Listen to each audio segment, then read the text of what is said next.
इस वक्त 800 करोड़ रुपए के तरक्याती काम हो रहे हैं। मैंने 10 साल से पड़े हुए पुलों और सड़कों की तामीर कराई है। पूरे मिल्लत की आवाज असेंबली में उठाई है। मैंने 5 सालों में बिहार की असेंबली में अमूर बैसा के जंजन और कंदन की समस्याओं को उठाया है और इन 5 सालों के दरमियान में पूरे बिहार के मुसलमानों के जुल्म की दास्तान हमने सुनाई है। हमने गरीब मजदूर जो बाहर मर जाते उनकी लाशों को घर तक पहुंचाने का कानून बनवाया है। हम उर्दू की तहरीक और मदरसों के तहफ़्फ़ुज़ की लड़ाई लड़ रहे हैं। आज हमारे विरोधियों को हमारी ये कोशिशें नापसंद है। कांग्रेस का वो नुमाइंदा जो उम्र के इस हिस्से में पहुंच गया है वो उठने के लायक नहीं है, वो भी इलेक्शन में खड़ा हो गया है।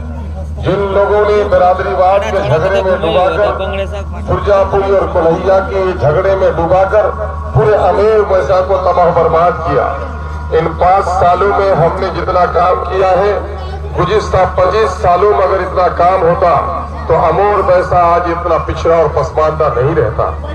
अभी आप गिरवा से कस्बा जाने वाली सड़क में डकेता का पुल रुका हुआ था, फुलकट्टा का पुल टूटा हुआ पड़ा था, रसेली का पुल बंद पड़ा था, बम्माधार के पुल का काम रुक गया था। हमने चारों पुल का काम करवा दिया। डकेता और फुलकट्टा का पुल बन गया है, रसेली बन रहा है। इलेक्शन के बाद से आपका बम्माधार के पुल का काम शुरू हो जाएगा। अब पूर्णिया जाने के लिए आपका घर से 25 किलोमीटर की दूरी कम हो जाएगी। मैंने इतने सारे काम करवाए हैं। आज एक शख्स तीर का निशान लेकर आया है।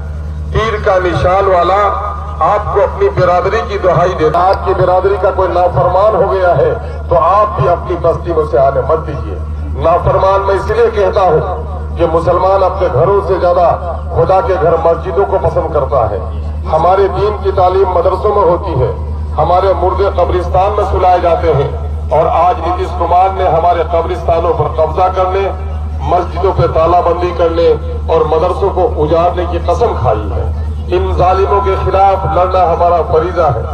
याद रखना मेरे बुजुर्गों, सजदा करके सिर्फ नमाज पढ़ना इबादत नहीं। जो लोग आपके पास वोट के लिए आए हैं इनके बारे में पूछो।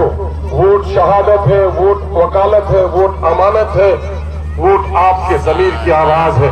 वोट देने से पहले आपको तहकीक करना है कि आपके वोट का हकदार कौन है। इन्हीं तालीमों ने गुजरात में माऊ के मुंह को डाल दिया। उसने अपनी नस्लों की गर्दन काटने के लिए दिया। उसने अपने